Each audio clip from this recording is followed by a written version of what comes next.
ফরজ গোসল। ফরজ গোসল করলে আগে অজু করতে হবে, সলাতের অজু।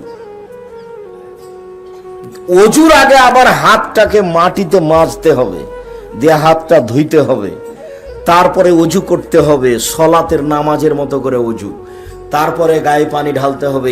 এত পবিত্রতা কেন?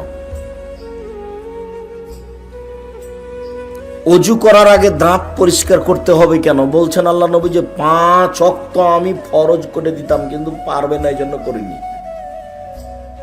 কারণ এত দাঁত পরিষ্কার করতে হবে কেন? ঘুম থেকে ওটা দাঁত পরিষ্কার করেন, বাড়ির বাহির থেকে ভিতরে ঢুকলে দাঁত পরিষ্কার করেন, প্রত্যেকটা সলাতের সময় দাঁত পরিষ্কার করেন। এত দাঁত পরিষ্কার করেন কেন?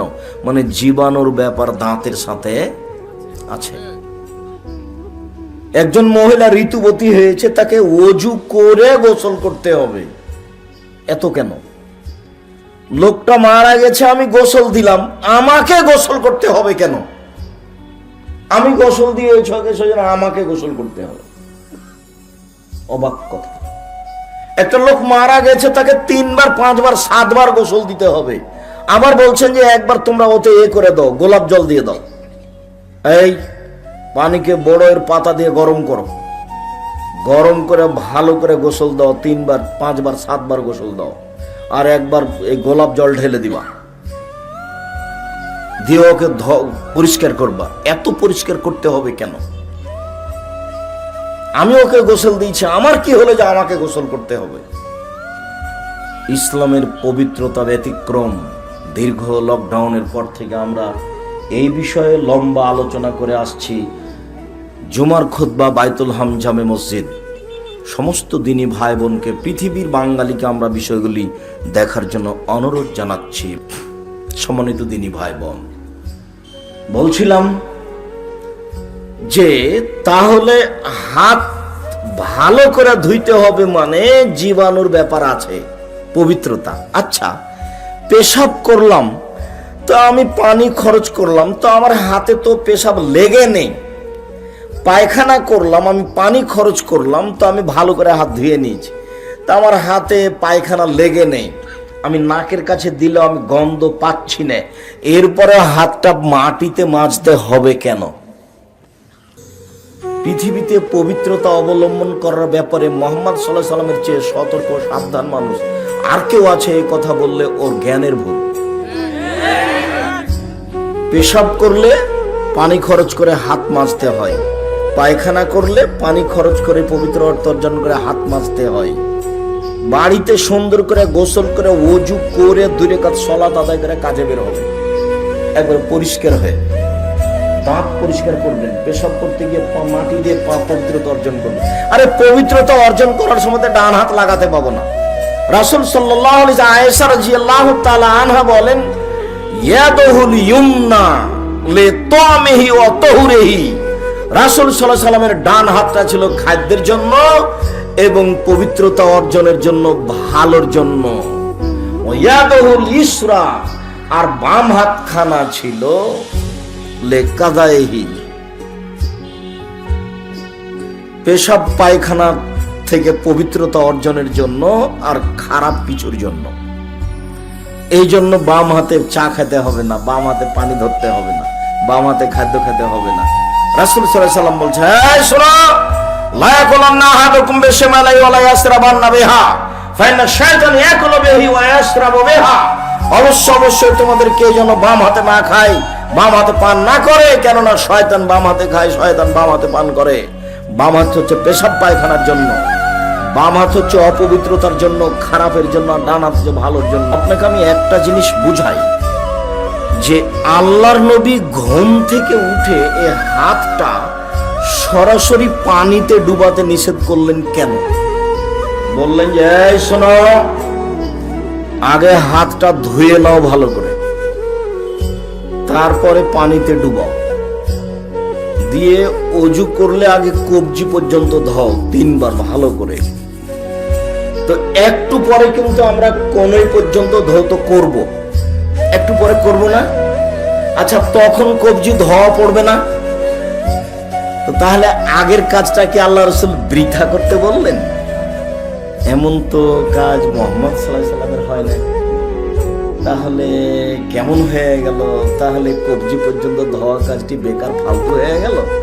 জি না, কবজি পর্যন্ত হাত 3 বার করে ভালো করে ধুইলে এই হাত এখন উপযুক্ত হয়েছে, এই হাতে পানি নিয়ে মুখে দেওয়া যাবে।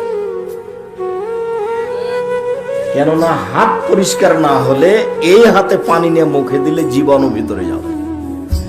কবজি পর্যন্ত হাতকে ভালোভাবে রেডি করে নিতে হবে, যাতে করে এই হাতে পানি নিয়ে মুখে দেওয়া যায়। যার জন্য খেতে বসলে হাতকে কি করতে হবে? ভালো করে ধুয়ে নিতে হবে। যার কারণে আল্লাহ রাসূল খাদ্য পানি ঢেকে রাখতে বলেছেন, বিশেষভাবে রাতে ঢাকতে বলেছেন। কেন? রাতে বালা মুসিবত চলে, যখনই কোনো খোলামেলা খাদ্য দেখে তখন তার মধ্যে ঢুকে যায়। আর আপনি কত জিলাপি ফাঁকায় পড়ে আছে তবুও খাচ্ছেন।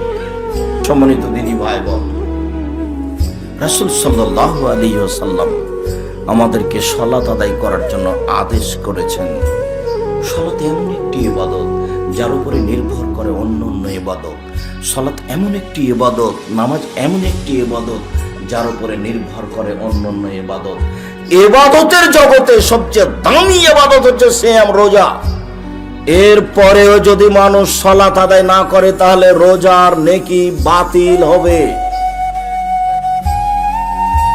ইবাদতের জগতে এক ফোঁটা চোখের পানি আল্লাহর কাছে যত প্রিয়, পৃথিবীর কোনো কিছু তত প্রিয় নয়। সারা রাত চোখের পানি ঝরিয়ে কান্নাকাটি করেছে, কিন্তু তার যদি সালাত না থাকে, নামাজ না থাকে, তাহলে কান্নাকাটি ইবাদতের নেকি বাতিল হবে। ইবাদতের জগতে সবচেয়ে শক্তিশালী ক্ষমতাধর পাওয়ারফুল ইবাদত হলো দান। দানের মতো কোনো শক্তিশালী ইবাদত পৃথিবীতে নেই, ওর ক্ষমতাই ভিন্ন। দান করলে আল্লাহর রাগ মিটে যায়, কোনো ইবাদতে এরকম হয় না।